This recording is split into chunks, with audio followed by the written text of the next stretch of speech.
कि हमारी भारत जोड़ो न्याय यात्रा शुरू हो चुकी है।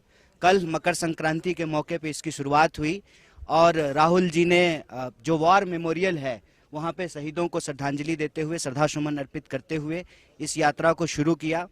और आज हमारा यात्रा का दूसरा दिन है और मणिपुर से हम लोग अब नागालैंड की तरफ बढ़ रहे हैं।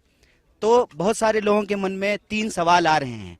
पहला कि भारत जोड़ो यात्रा क्यों कर रहे हैं, दूसरा भारत जोड़ो न्याय यात्रा मणिपुर से क्यों शुरू किया जा रहा है, और तीसरा कि भारत जोड़ो न्याय यात्रा से हम क्या हासिल करना चाहते हैं। इस तीनों सवाल का हम अलग अलग जवाब देंगे, लेकिन इस पूरी यात्रा के संबंध में हम एक बात आप सबसे कहना चाहते हैं। जब देश में बह रही हो अन्याय की आंधी तो न्याय के लिए लड़ रहे हैं राहुल गांधी। ये इस यात्रा का मूल भाव है और इसी में सारी बात जो है वो निहित है।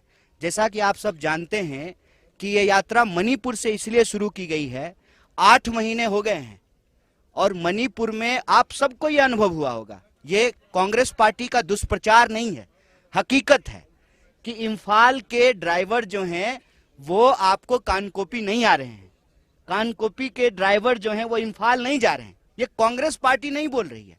कांग्रेस पार्टी जब पार्लियामेंट में इस सवाल को उठा रही थी कि प्रधानमंत्री जी को मणिपुर पे जवाब देना चाहिए, देश के गृह मंत्री को इस मणिपुर के हालात पे जवाब देना चाहिए, तो आप देखिए कि किस तरीके से विपक्ष को बदनाम किया गया। तो राहुल जी उस वक्त आए और राहुल जी देश के प्रधानमंत्री नहीं थे, राहुल जी देश के प्रधानमंत्री भी वो उस हालत में सुरक्षा का तमाम हवाला देते हुए उनको रोकने का प्रयास किया गया। उन्होंने कहा कि जब देश के लोग मर रहे हैं, जब मणिपुर के लोग मर रहे हैं तो हम उनके बीच में जाएंगे।